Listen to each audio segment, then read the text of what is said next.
So my question to you is, how many of you would like to build a phenomenal dream team that can literally run your company for you? Here's something I have heard from business owners across this world in every industry. How many of you have heard this statement? I can't find good people. I can't find good people. How many of you have said this in the past? I did, until I found out that wasn't true. So I'm going to walk you through 8 steps of building a phenomenal dream team from someone who has done it and someone who has helped many other people do it. So step 1 is get the right people on the bus, and then get them in the right seats. Get them in the right seat. So my question to you is, earlier we talked about this org chart, right? And the whole game to move through those stages that I shared earlier is to simply replace yourself at the bottom first. Why the bottom first, by the way? Talk to me. It's the foundation. What else? So you can do everything else. That's where the work gets done. Here's a couple reasons. One is it's less expensive to hire someone to do the work than it is to find someone who can really manage or lead. Is that true? So someone who is doing the work is probably going to be less expensive than a manager. Okay. Here's the other reason. The other reason is you build your team, you develop your team.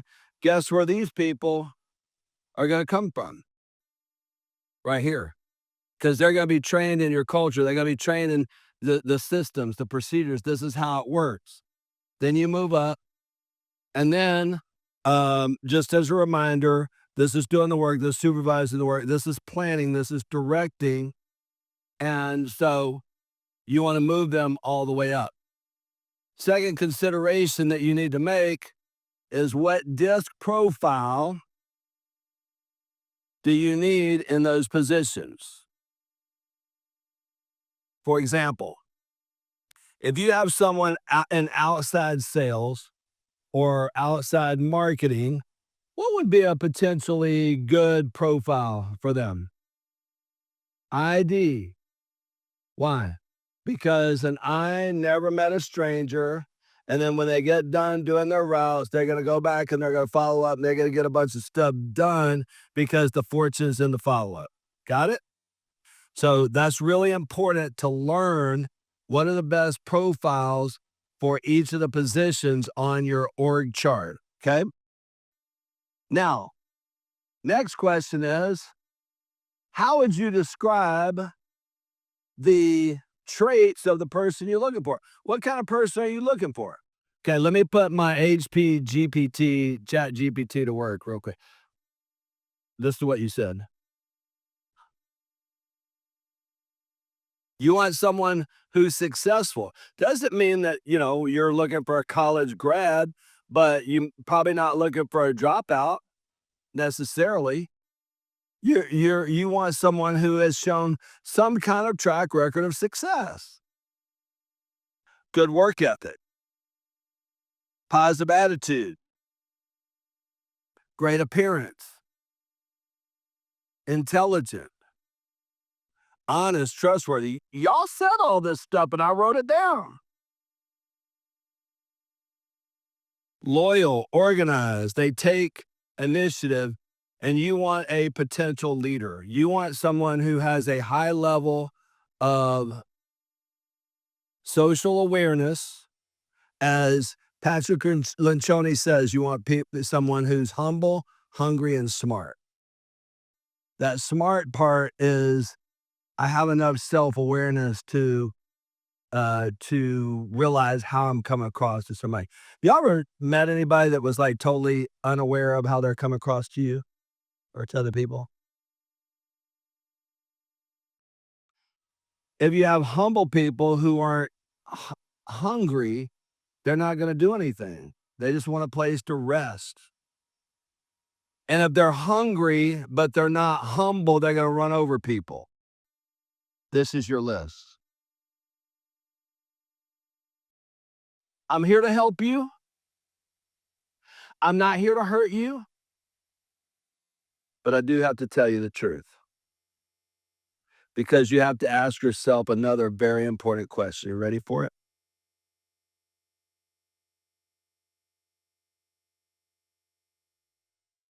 What kind of person are they looking for? Same thing. You're not going to attract people who have all those qualities if you don't have those qualities. You're going to attract who you are. Ouch. Ouch. So, what kind of reputation do you have as a leader? What kind of reputation does your business have in your community? People want to work with us because it's like best company in the industry. I was with a friend of mine. I made a friend down in Destin, and he owns the top restaurants in the Destin area. I mean, these two restaurants just print money. They're full all the time. And he's about 80, and I was having lunch with him the other day. And I was telling him about this book that I wrote and, the concept of, finding, building a team and all that. I said, so a lot of business owners say that it's hard to find good people. What say you? With his Belgian accent, he says, not true, not true. It's not true. I said, tell me more. He said, here's how he put it. He said, when you create a stage that winners, superstars want to be on, you're going to attract the best people. So if you're running a phenomenal program, the best people are attracted to you. Make sense? The people who want to win want to be on your team. Do you really need full time? One of the things that I just want to help you change your thinking on this. You can, if you need a full time job done that's 40 hours a week, get two people who could do 20 hours each. College students, soccer moms. Do they have to be an employee? Can you find somebody to partner with?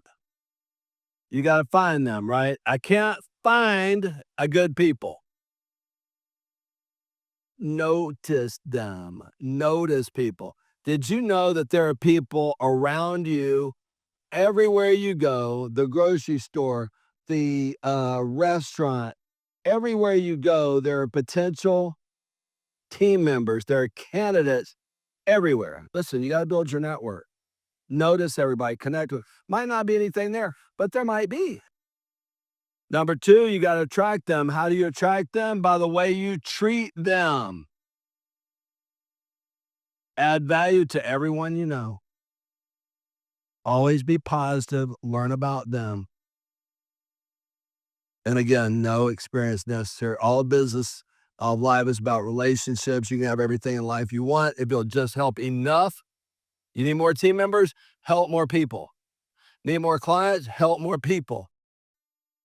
My friend Jim Cathcart wrote a best-selling book called Relationship Selling. He said relationship selling to become an asset to others before they become an asset to you. Have you ever thought about this? Finding and hiring and recruiting team members is just like marketing for clients. But these are internal customers instead of external customers. Same process. You network, you add value to them, become an asset to them, become a friend. Number three, you got to hire them, and you need to have some good hiring programs, okay? But listen, in this day and age, don't make stuff up.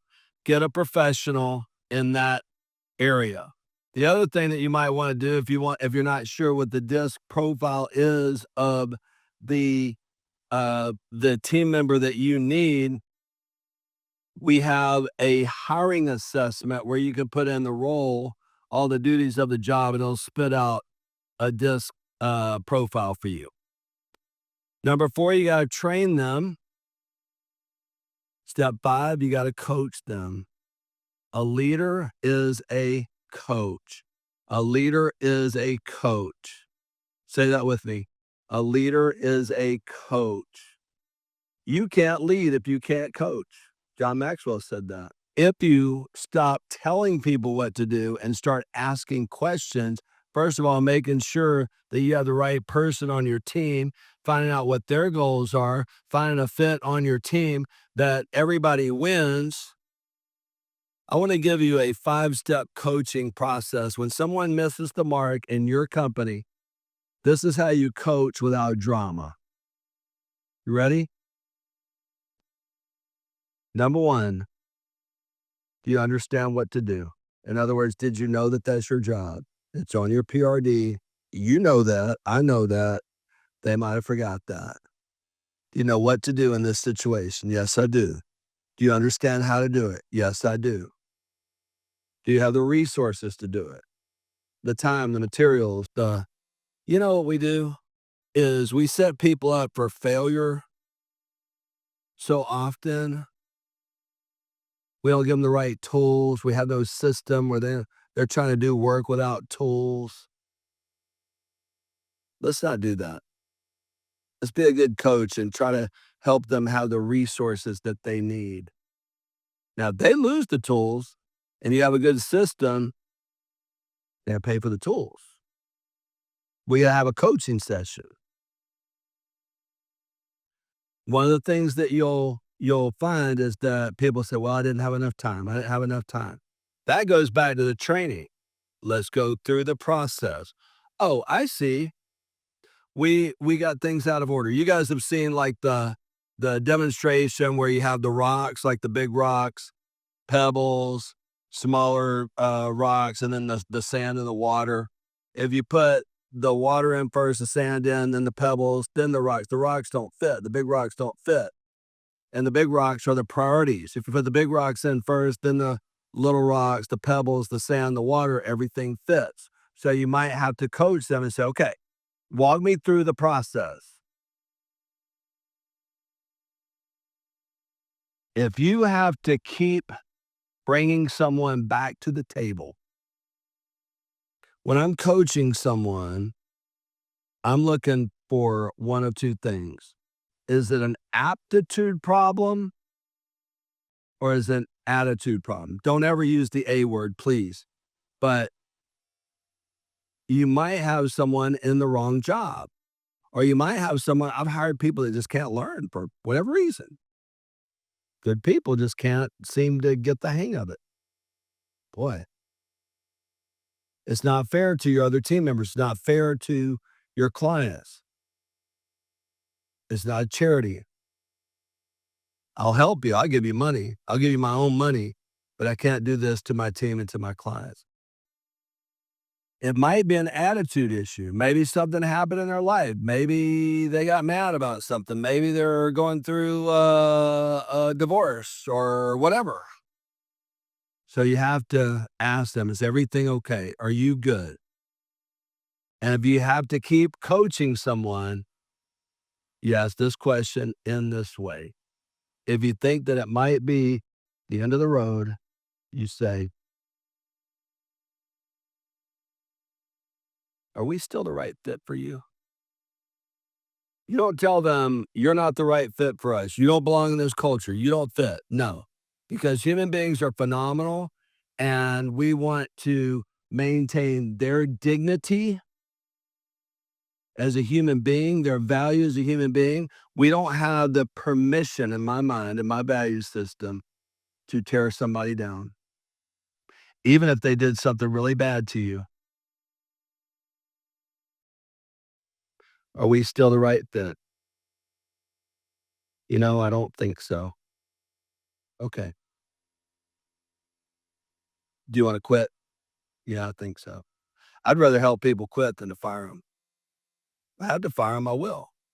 But if someone is surprised that they're getting fired, something went wrong in your leadership relationship with them. If you're going to move people up that chart, you got to develop them. Because when you develop your people personally and professionally, when you help them develop themselves, people who have a healthy self image, people who know how to build winning relationships, and people who know how to set and reach goals are going to be a better team member for you.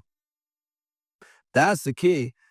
Do you want to promote someone to manager without developing them?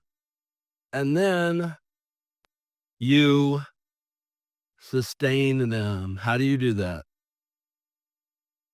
You build a community experience. I wrote a book called The Power of Community. And the fact is that every single human being on the planet has a longing for belonging.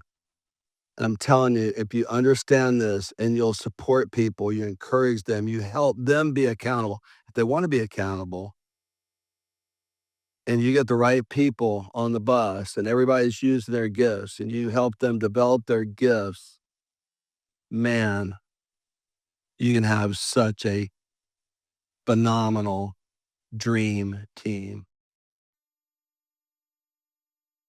There's a man coming in here tomorrow, phenomenal leadership expert, that said this: if you have a dream, but no team, you have to give up the dream or build up the team. I'd like to add to that. He also said, by the way, make sure that your dream is big enough for your team to reach their dreams. So I'll put it this way: if you have a phenomenal dream, but maybe your team ain't so phenomenal yet, they're phenomenal people, they just haven't been developed yet.